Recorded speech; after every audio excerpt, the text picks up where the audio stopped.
বরিশালে শাহানারা পার্ক গুড়িয়ে দিল ছাত্র জনতা। বরিশাল নগরীর আওয়ামী লীগের প্রভাবশালী সাধারণ সম্পাদক ও সাবেক মেয়র সেরনিয়াবাদ সাদিক আব্দুল্লাহর মায়ের নামে নির্মাণ করা শাহানারা আব্দুল্লাহ পার্ক ভেঙে ফেলেছে ছাত্র জনতা। বৃহস্পতিবার দুপুর 2:30টার দিকে ঢাকা বরিশাল মহাসড়কের ওই পার্ক বুলডোজার দিয়ে ভাঙা হয়। এর আগে বুধবার দিনগত রাতে সাবেক মেয়র সেরনিয়াবাদ সাদিক আব্দুল্লাহ এবং আওয়ামী লীগের উপদেষ্টা মণ্ডলীর সদস্য ও সাবেক শিল্পমন্ত্রী আমির হোসেন আমুর বাড়িতে ভাঙচুর চালিয়েছে ছাত্র জনতা। প্রয়াত শাহানারা আব্দুল্লাহ বরিশাল আওয়ামী লীগের নেত্রী ছিলেন। এছাড়া তিনি আবুল হাসনাত আব্দুল্লাহর সহধর্মিণী। বরিশাল সিটি কর্পোরেশনের সাবেক মেয়র সেরনিয়াবাদ সাদিক আব্দুল্লাহর মা।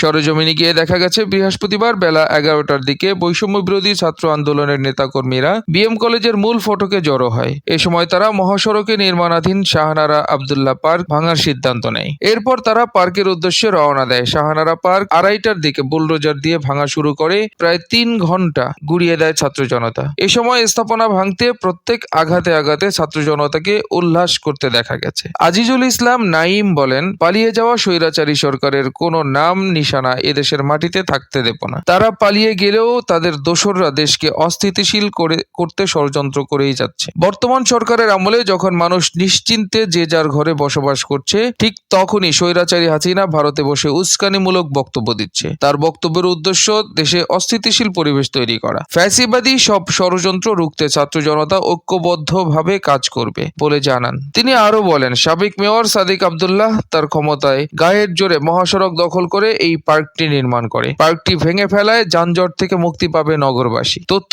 ও ভিডিও চিত্র সংগ্রহ করেছেন মোহাম্মদ পারভেজ শিকদার। নিউজ ডেস্ক, বিজলি টিভি।